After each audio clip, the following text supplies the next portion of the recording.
Hey everybody, glad you found the video. If you remember some of my video in the past there, on one of them I said I had a hankering to build me a pizza oven. And that's what I finally decided to do.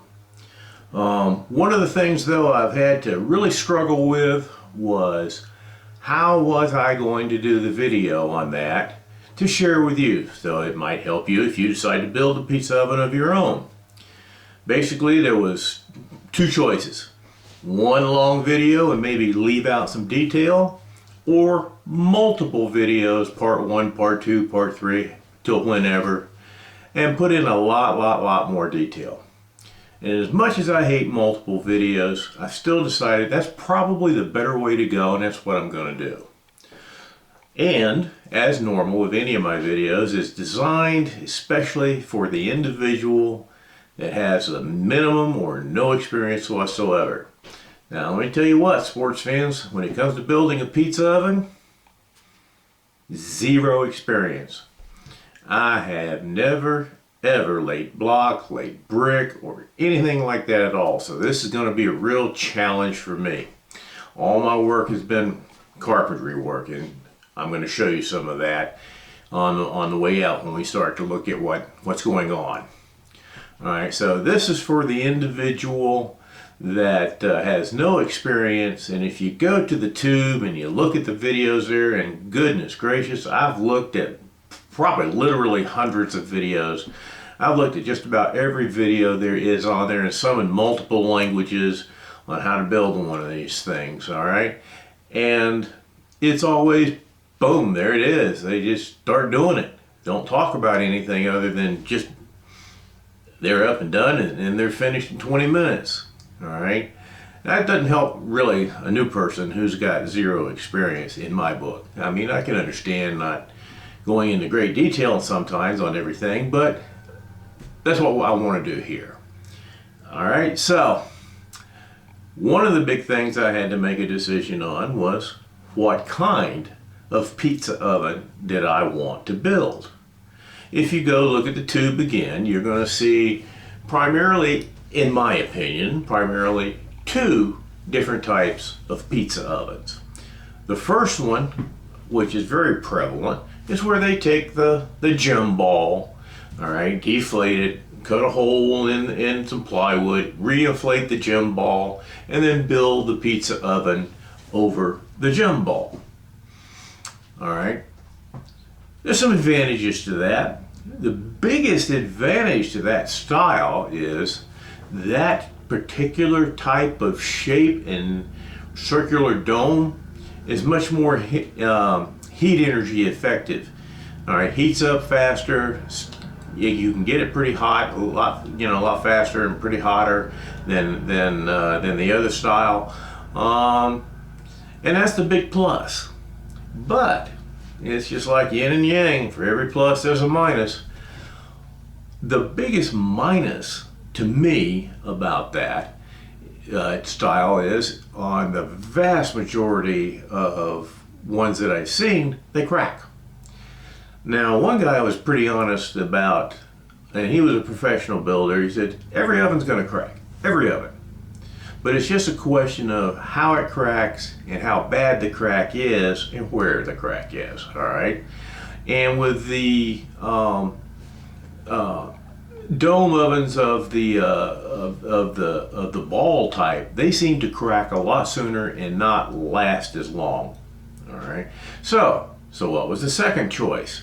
The second choice was what I'm going to refer to as the dome oven. The difference is, the first one is circular, but this one is long, okay? Relatively long, all right? Mine, I plan to make the cook area somewhere about 27 by 36, all right?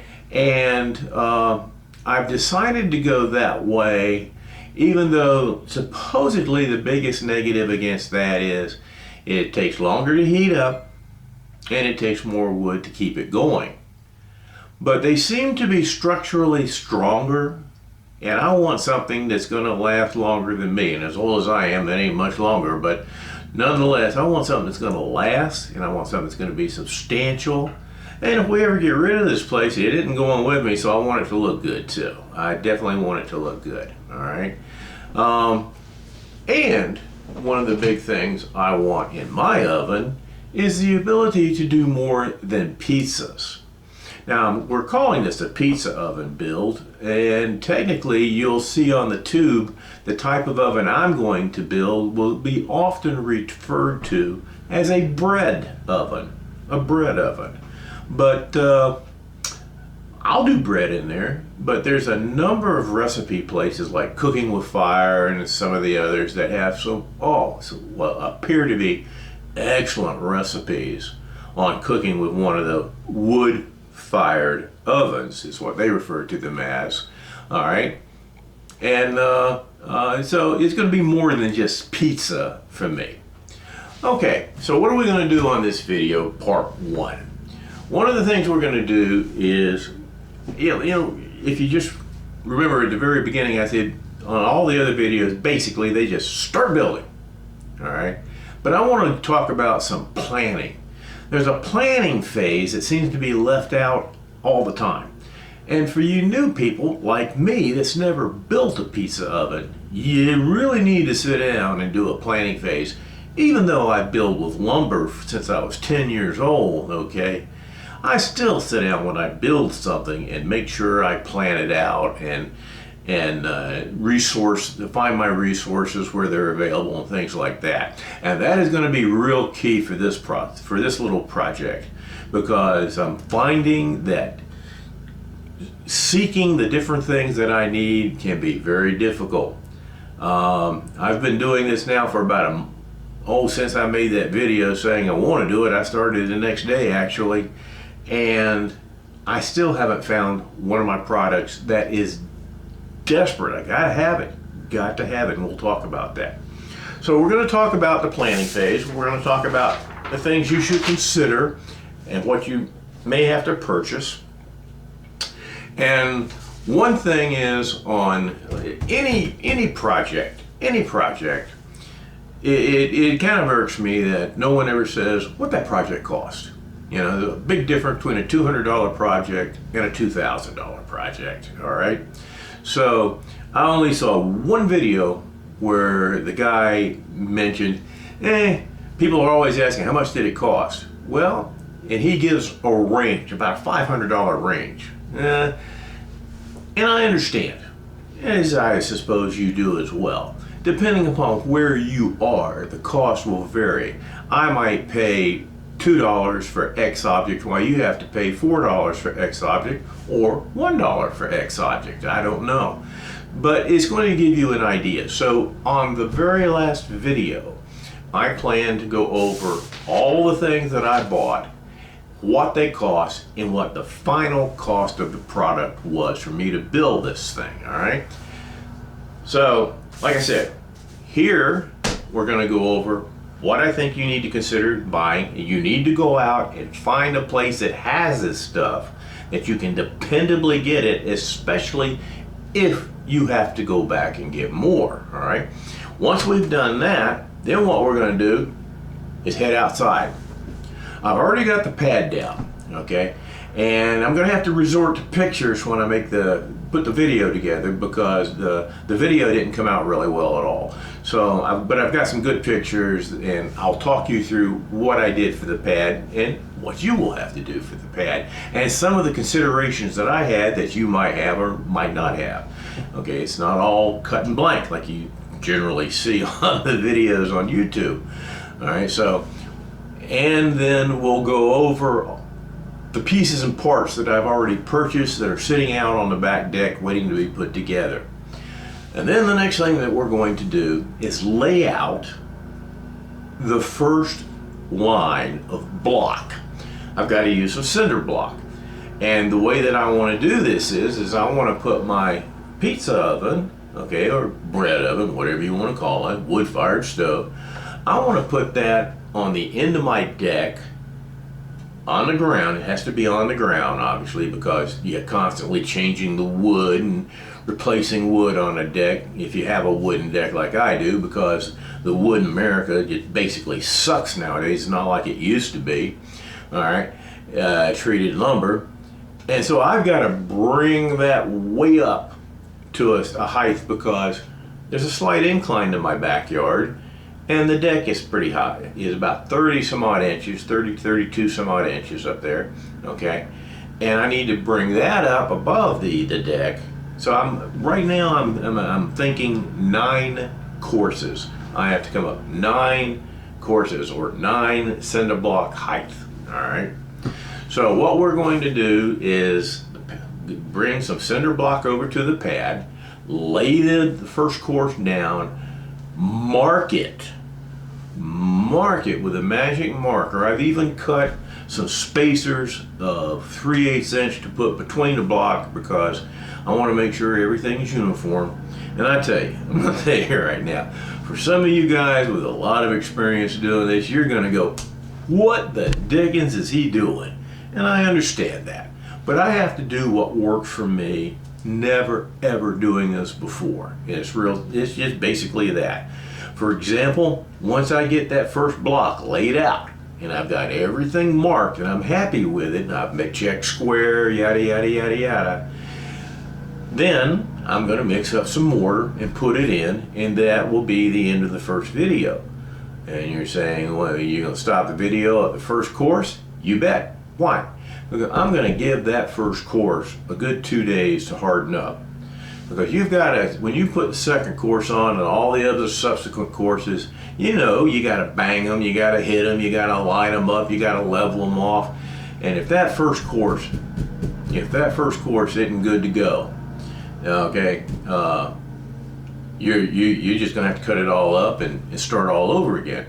Being a novice, I'm even below novice. I learned that there were different types of cinder blocks. I didn't know that.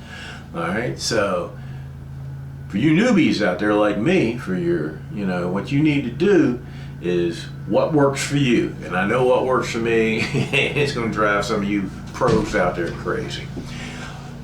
And that'll be the end. And then we'll come back and we'll start watching on the second video, putting up the blocks. So I'll accelerate that. And we'll probably lay the pad, and that'll be the end of the first pad, because I'm going to have 2 pads on top. Yeah, think about that. All right. So let's talk about what are you going to have to get. Yeah, I've never seen anybody lay out what you got to get. I'm going to lay it out for you. First thing you're going to have is some wood. Well, wait a minute. I'm building cinder block concrete. Why do I need wood? Well, you got to have some way to make a form. Now, if not, you pour that concrete, it's going everywhere. So you're going to have some wood to make a form, right? No big deal. And when you do the pad on top, you're going to have some wood to make that form. Now, what I'm going to do, I've already made my bottom form. In fact, that is a 5.5, and in some places probably 6 inch thick piece of concrete, all right, with rebar in it. We'll talk about rebar. And I made that obviously bigger than the form on top. So what I've got to do, I took the form apart very carefully. I'm going to take the screws out, I'm going to clean it off, sand it off, maybe even plane it a little bit so it's nice clean lumber, and I can reuse it on top. Because that wood, I bought two 2x6s. I think one was 10 foot and one was 12 foot. I can't believe what that cost. I mean, this is like from Lowe's, rip-off city. All right, so bottom line is you're going to need some wood. Obviously, you're going to need some concrete. So I used Sac Creek 5000. And the reason I used the 5000 was that's some of the strongest pad concrete that you can get. That 5000 stands for 5,000 PSI, pounds per square inch. So I'm going to have a lot of weight on that thing way up high. And I want to make sure that I have the sturdiest, most robust pad that I can get. The inspectors here in my county, when they come out and inspect things that I've built, they always know me as the guy that overbuilds. I make things twice as strong as they need to be, and that's just it. That's just the way I am. So you're gonna need some wood. You're gonna need some concrete. Now those things come in 80-pound bags, and oh Lord, that hurt my back, but okay. You're gonna need some rebar. What's rebar? If you're not familiar with this, rebar is basically metal rods. And you're going to cut those up, string them, tie them together with wire, and you're going to pour half your pad. You're going to lay that meshwork down into your pad, and then you're going to pour the rest over the rebar, and that gives it strength and durability. All right, that's all it does. But you need it. You need it. And believe it or not, that wasn't too bad. Prices of rebar, while it has gone up, not too bad. Before you start to lay your concrete and everything, but you've got your pad dug out where you're going to do it, you need to put some stone down there, at least in my area you do, in North Carolina, because it's so moist and we get a lot of rain. All right, and you don't want water accumulating up underneath your pad to be sucked up into the concrete pad. All right, so we put stone down, and I put about, I guess about an inch and a half of stone, and you'll see that in the pictures when I talk about it. Obviously, you're going to need cinder blocks. Okay,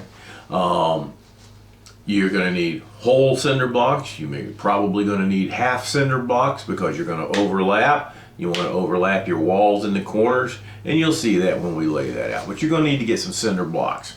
Wood, not hard to get. Concrete, not hard to get. Rebar, not hard to get. Stone, not hard to get.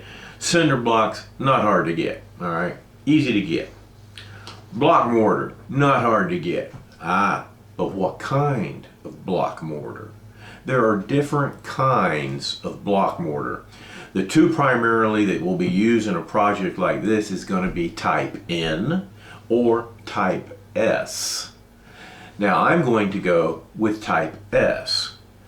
I'm the kind of guy that I have no problem getting on the telephone, calling the manufacturer and going, tell me about your product, because the people selling it don't know jack. And you would be amazed. 99% of the time I'll talk to somebody and they'll just give me all the information I need, and I will continue to do that and highly recommend you do that too. Call the manufacturer and find out. Now when I called Sackcrete, they said, hey, you want to use type S. You're going to be putting a lot of weight on that thing. You're going to have it outside in the elements. Even though type N is okay for the elements, you still need type S because of the weight and the load bearing that you're going to have on top of that stuff. Once again, that's why I'm going to do the first course as perfect as I can, because the first course dictates how the other courses are going to go to a certain extent, and I need that solid. So type S for me, probably for you, I'd recommend it.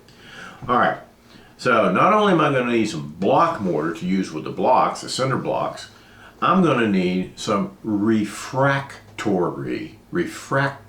mortar as well. What's refractory mortar? It's the mortar that can stand the super high heat generated in a pizza oven or a bread oven, okay? It is a specialized mortar, and it's what you're going to do to put your bricks together or mix with your perlite or vermiculite, all right?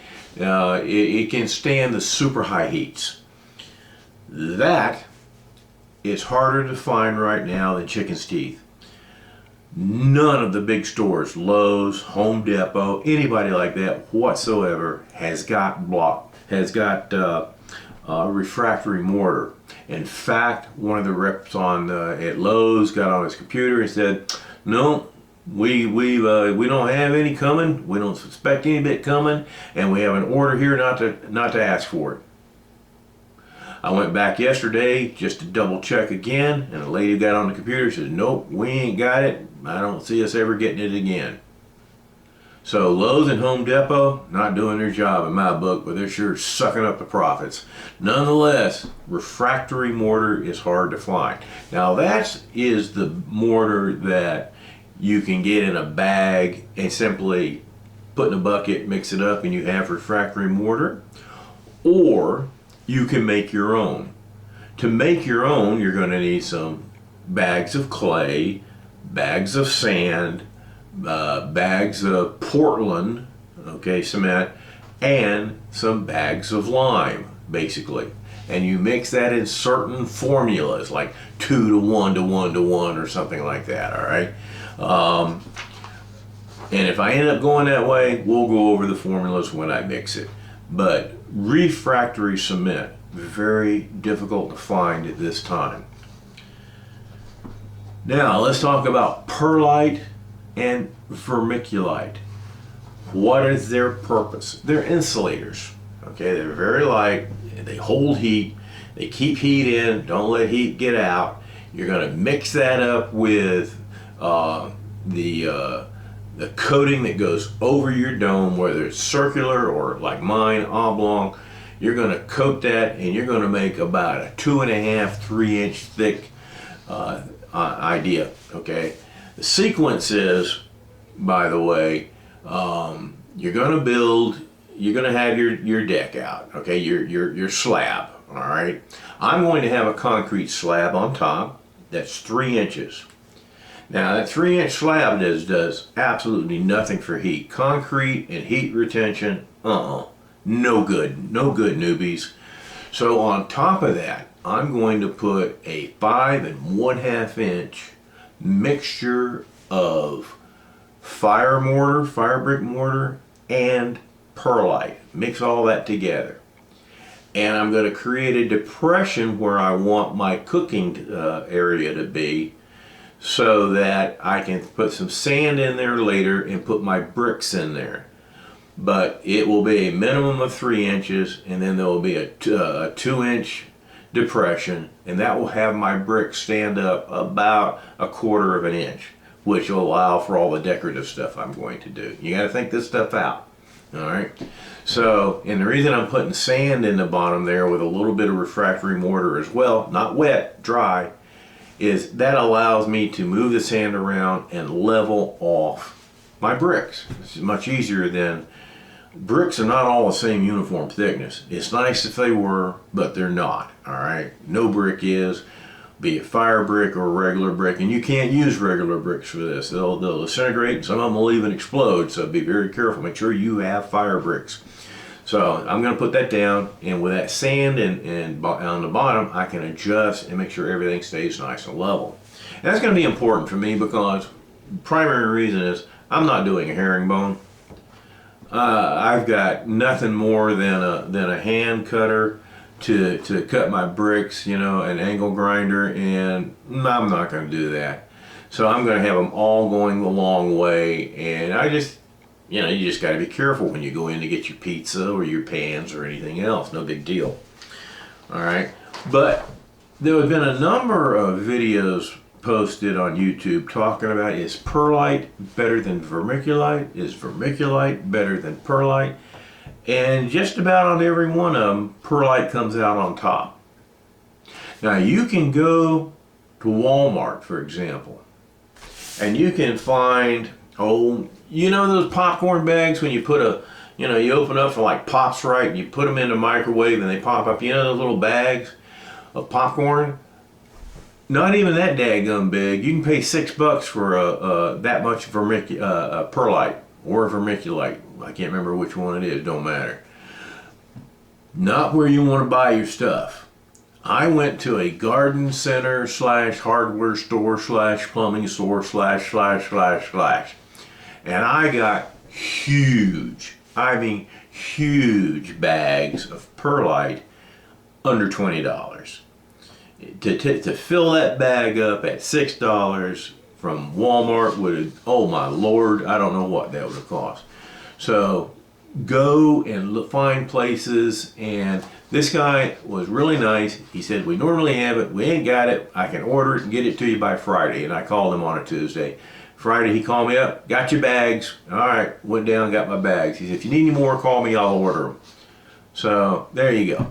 And you're going to use a lot of this stuff, because when you start to do your coating, all right, the way the system is, like I said, is you got your, I'm going to have a concrete pad, I'm going to have a perlite pad, okay, and then I build a framework that will support the bricks, all right, so there's some more lumber right there, all right, and then once you've got that, your bricks up, okay, and you've got them cleaned off, you're ready to go, you're going to put insulation on there, and I've got that down here as one of the things. You're going to put some insulation, and then you're going to put chicken wire, good, hang on to your wallet when you see the price of chicken wire and you want the small, all right, the small openings.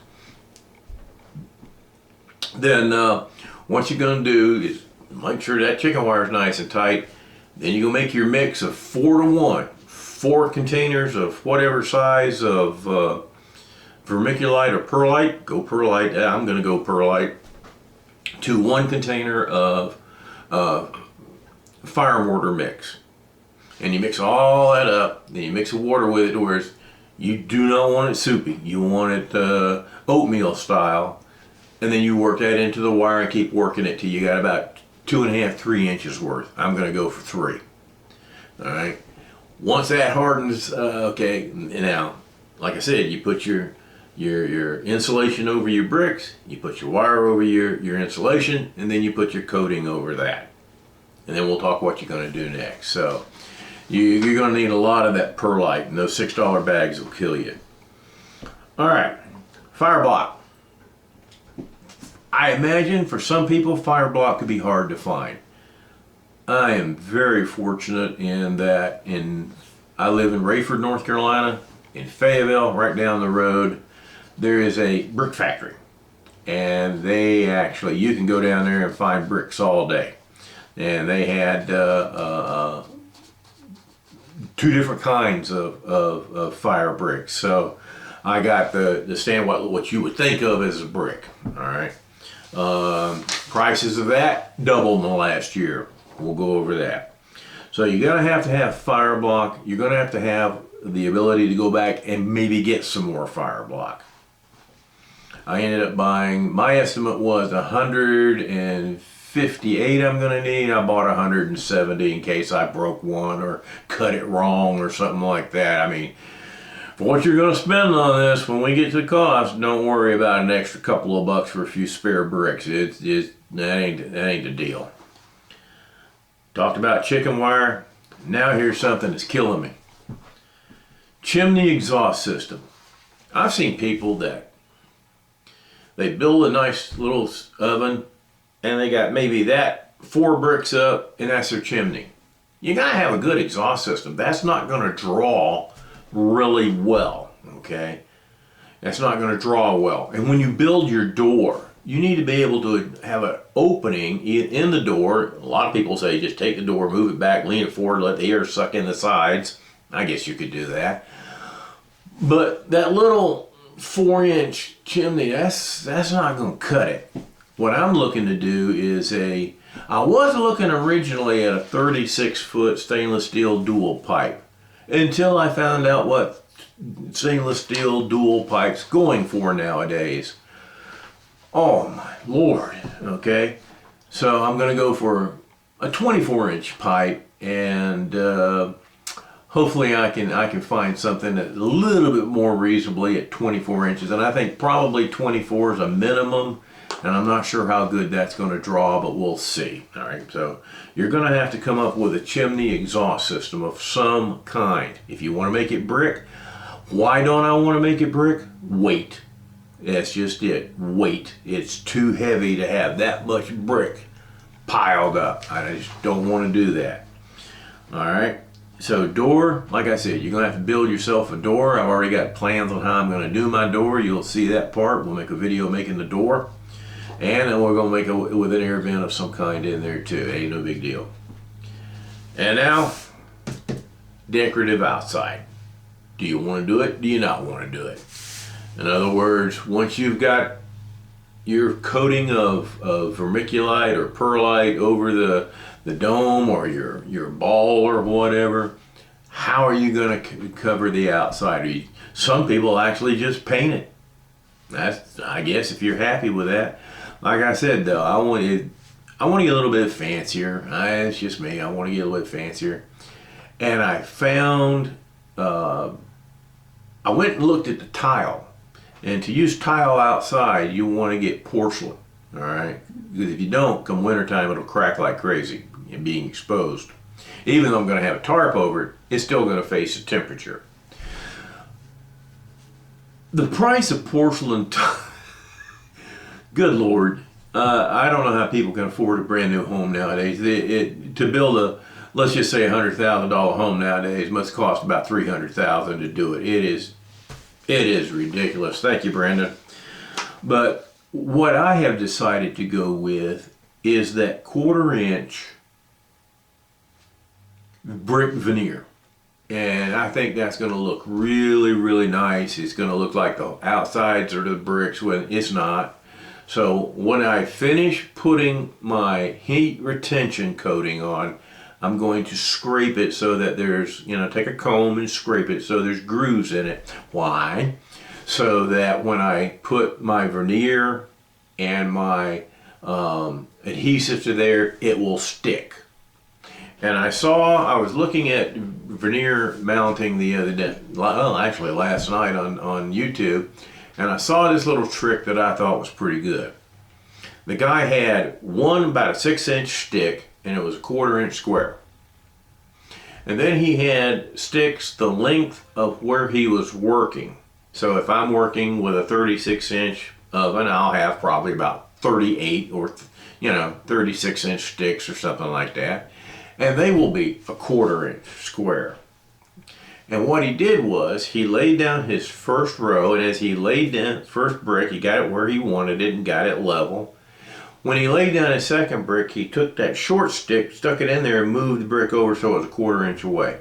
And he kept doing that all the way down. Uniformity looks nice. And when he got to the part where he was starting to do his second course, he took one of his long sticks, laid on top, 1/4 inch, and then he put those in there, and all he had to do was check the distance between as he went along, because they were laying on that 1/4 inch stick. It kept a 1/4 inch between each row. And when he was finished, looked primo. Looked primo. Now the guy's probably an expert, but that don't seem outside the realm of something hard to do or anything like that. So, are you going to be decorative? I could have saved a lot more money. My original plan, like I said, was to go with some porcelain tile. And after visiting 3 tile shops, good Lord, I'd have to put the old lady out on the block for 6 months. And by the time we walked into a tile store and paid for tile with all those quarters, oh man, that guy wouldn't be happy, neither would I. Okay, so tiles out, veneer brick in. It's relatively cheaper than tile, but I think it's going to look a lot nicer. Okay, so that's what we're going to do. Now you got to have some tools. I don't know what kind of tools you got. If you got some of these tools, you're good to go. If you don't got them, you got to buy them. You're going to need some way to cut your rebar. Now, if you're sitting there going, hey, I got a hacksaw. If you want to do it that way, son, go ahead, not me. Oh, Lord. Mixing it, I'm still hurting. In that pad, I gave my pad a solid month to cure. All right. One of the big things I've noticed about people working with concrete, they'll lay a concrete pad and then 4 days later they'll go work on it, and then 5 months later they're going, oh, my pad cracked. I wonder why. Because you didn't give it a chance to cure. Concrete takes 30 full days to cure, and depending on how thick it is, it can take longer than that. They say that in Hoover Dam, the center concrete there still hasn't cured yet. How long has that been around? Well, I'm not going that thick. I only went 5.5, 6 inches in some places. So 30 days, I'm confident that we are good to go. Okay, but so you need some way to cut. So what I did was, I have an angle grinder, like I've said earlier. I got me a metal cutter. Well, I cut through that stuff like butter, no problem. Cut rebar however you want to cut your rebar. You're going to need a brick cutter, because you are going to have to cut some bricks. I'm going to have to cut bricks as I'm laying them along the dome, simply because I don't want one of the reasons that you get cracks is you've got all your joints lined up. You never want your joints lined up, okay? You want one brick here, one brick there. Now where that middle part is, you want to set your other brick dead on top of it, dead center, and that gives you strength, a lot more strength, helps keep you cracking down. All right, so I'm going to have to cut some bricks, because that means if I got 4 across, I'm going to have a half a brick somewhere so that everything will fall on the center. So brick cutter. How do you do brick cutter? Pretty simple. I simply went out and bought me a diamond wheel to go on my my circular thing cutter that I told you about, and I'll just do it that way. You're going to cover those bricks anyway, so it's no big deal if they're a little ragged or whatever. Then you're going to need some kind of mixing container for your mortar and your concrete. If you got a wheelbarrow, you're good to go. If you don't, well, wait till you go see the price of a wheelbarrow. You can find that they have plastic containers, and I think Lowe's has them for about 16 bucks. You can mix stuff in. I don't know how long they'll last or crack or whatever. You never know, but that's available. You're going to need a hoe. All right, something that you can actually move your concrete with. All right, I thought about actually renting a mixer until I saw what Home Depot's charging to rent a mixer nowadays. Good Lord, everything going up. Thanks, Brandon. So you're going to need a hoe where you can mix. When you start dealing with your coating and everything, you're going to need a screed. What's a screed? It's basically a rectangular piece of metal with a handle where you can push and put, you know, your mortar on and screed it on is what it's called. I've learned. All right. Optional. You want to buy an edger? You can find an edger for about $6. What's an edger? That's when you've got your concrete poured and everything. Before you can bring that along the sides, and instead of having sharp angle sides, you can round them over nice and neat. Let me tell you, don't wait too long, because if you let that concrete harden up, that edger's a waste of time. So yeah, I learned that. Okay, so edge early, edge often. You are going to have a short level and a 4-foot level. All right. Why do you need those? Well, you need a short level because as you lay down each brick, this level will go on top, and you can tap it and tap it and tap it to get it level, and put it this way, get it level, and then you can take your long to make sure that everything's still good to go. Or you can even, as you get down to your corner, you can go across your corners and make sure everything's good. And if it's within 4 feet, like my pad is, my walls are going to be U-shaped, and what I'm going to do is end up using the center for storage, and I'll put a door on there. You'll see.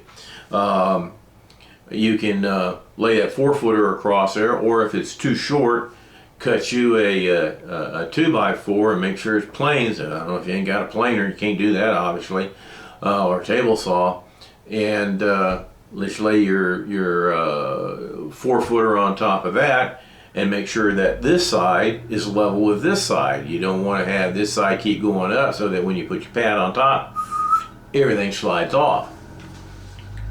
Think about that, newbies. All right.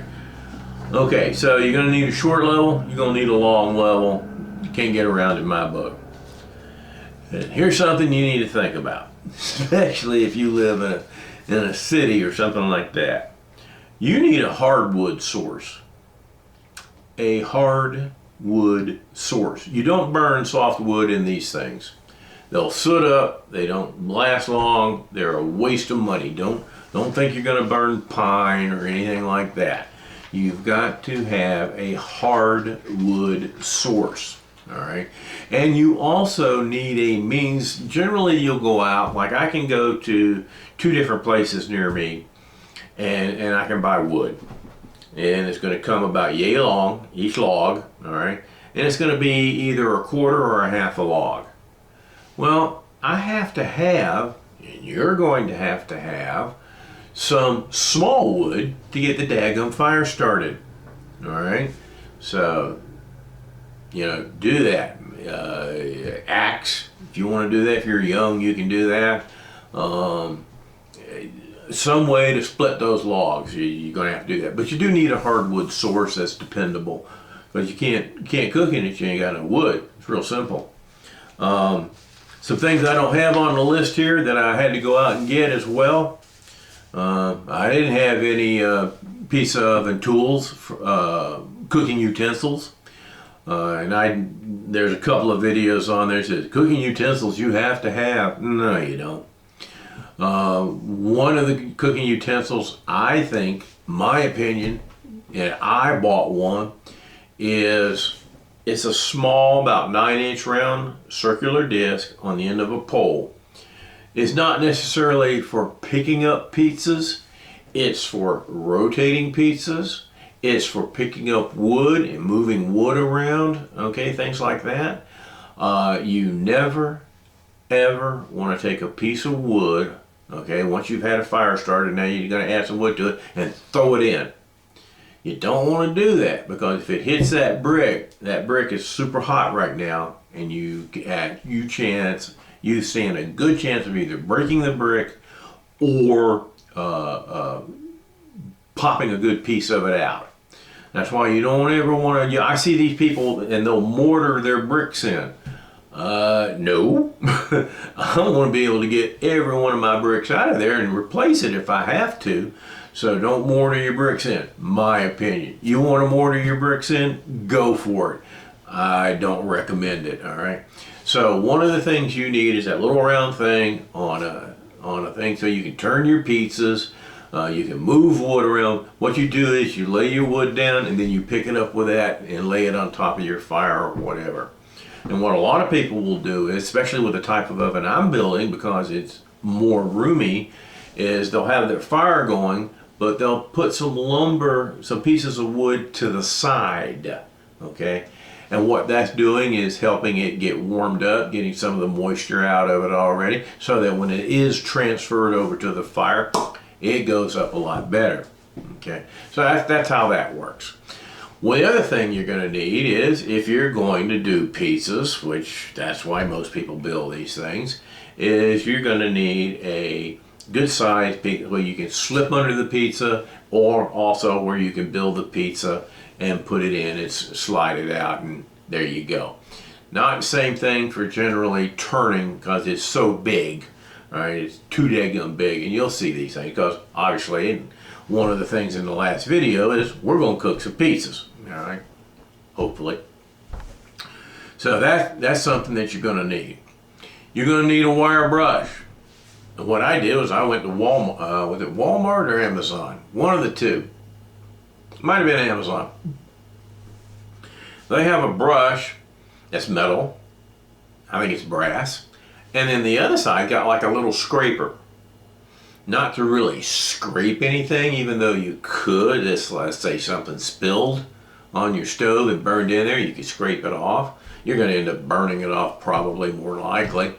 But you can push the fire with a little bit, because sometimes you don't want the fire in just one little corner. You want to move the fire around, especially if you're cooking more than pizza. So this gives you a while to do it. It gives you a brush to get the ashes away, something like that. All right. Gloves. I went down to Walmart and bought me a pair. Some people use welder gloves. That's okay. But I bought these oven gloves that's supposed to be able to take high temps. We will see. Because when you go to stick your hand in there to move something around, okay, unless you got a really long stick on it, or you're going to get in there. Eventually you're going to get in there. It's nice to have a glove so you don't burn yourself up, because that smell you smell is your hair coming off your arm and your hands, and maybe your skin boiling a little bit. So be careful with that. And as the time goes along, we'll add some things to it, all right? Is this the one and only list of stuff you need? Probably not. We'll figure it out. And if I add something out there, we'll go to it. Like, for example, do you have to have it? No, you don't have to have. What am I talking about? There's a little thing that you can put in your drill. It's on a long stick or pole, metal rod. Got a little turner at the end, and you can use that to mix your mortar versus doing it by hoe if you're going to do small amounts of mortar at a time or something like that, okay? You can buy one of them. Do you have to have it? No, you don't have to have it. Is it nice to have? Yeah, it's nice to have. And you'll see that when we go out there and we're doing it, because I'm going to use that to lay down my first course of cinder block. All right, there we go. What we'll do now is I'll get my butt up, go over there and get the camera. We'll go outside. I'll show you what I'm used to building just for fun, you know, and then I'll show you the different components that I have on hand, and how that looks. And then what we'll do is I'll take the tripod, we'll set the tripod up, and you can watch how I'm going to go ahead and lay down my guidance lines, what I call guidance lines. In other words, I'm going to lay down my first course, and then I'm going to mark it so I know where to put the dadgum mortar and not mess it up, okay, and keep it nice and straight, right angles, the whole 9 yards. We'll see how that works out. I'm hoping it works out right, because let me tell you, I've seen on YouTube how to build a pizza oven for $10, how to build a pizza oven for under 50. And I've seen those things, and I wouldn't want them in my yard. Okay, if that's what you want to do, go for it. Because this is going to be a heck of a lot more than $50. I guarantee you. All right, let's get her done. Let's go outside. All right. When we go out the back door here, we come out to the deck. All right, let's pan this back a little bit. There you go. Come up a couple of steps, and first of all, you can see the deck here is pretty good size. Kind of a weird story to this. Me and the old lady were upstairs one night laying in bed watching TV, and during one of the commercials I said, "Hey darling, do you like big decks?" And she said, "Oh darling, I love big decks." So I said, okay. So the next day I went down and got me a bunch of lumber and came out here and built this thing. And when I was done, I called her out. I hadn't put the gazebo on it yet. But when I called her out here, I said, "What do you think?" She said, "Oh, this is way bigger than we need." And I said, "Wait a minute. 2 weeks ago, I asked you if you like big decks, and you said, yes, you did like big decks." And she just looked at me, scowled, hit me, and went inside and called me an idiot. I will never understand women. All right, so I got some chairs over there if people want to sit down. Got some chairs over there if people want to sit down. And guess what? They never do. In my area, if you go over 30 inches, you got to have a railing. So here's the railing that I built. Each one of these is built by hand. All right. I tried to make it look like Celtic cross, but a buddy of mine says it looks more like a World War II German medal. I don't know. Who cares? Okay. Each side's got some wings on it. There's my cook side over there. Now, one of the fun things I love about building a gazebo is the roof system. Oh, I love putting in a roof system on a gazebo. There is nothing at 90-degree angles on a gazebo.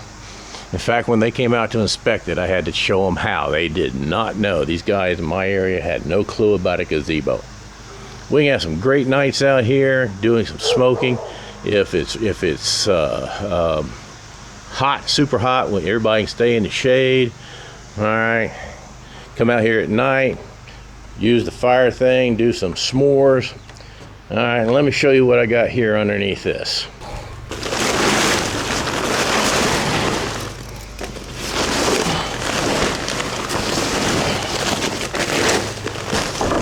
All right, now what's that? There's my foot to give you an idea. That is a huge bag of perlite. Imagine, had I tried to fill that bag up at $6 per popcorn bag, what it would cost. That bag only cost me $19.95 or something like that. Okay, not bad. Just the way to go.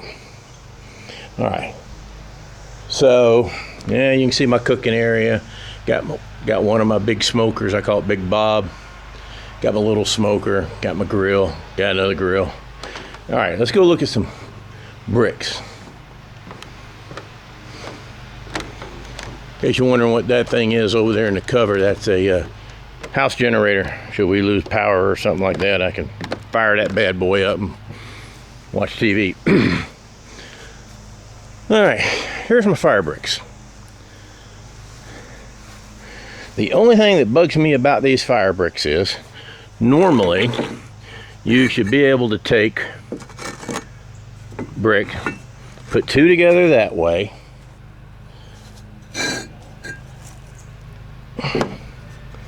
and then you should be able to put one that way.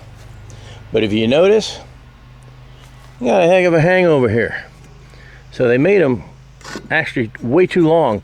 And if you try and separate them, you can't have that much sand in between there. So that's one of the reasons I can't do a cross hitch pattern, or I don't want to do a herringbone, because that's way too much cutting. So that's what I'm going to do, something just like that for the whole thing. So I got 170 of them right there. Last year they were $1. This year they're $2. Then I've got some cinder blocks, and I was just doing a little layout. Here's the rest of my cinder blocks. I hope I got enough. This is wood I used for the form. Let's go over here and take a look at the block. Pad, I mean. Okay. You can see how thick that bad boy is. And it's had a month to cure. You can see rebar coming up. I was thinking originally about taking the rebar and have it go all the way up the 93 inches I needed. But I thought, no way in the world I was lifting those blocks like that. All right. That wasn't going to happen. So what we're going to do here in a minute, I'm going to go get the tripod. We're going to sweep this off, bring some block over, and we're going to lay out the first course. There we go.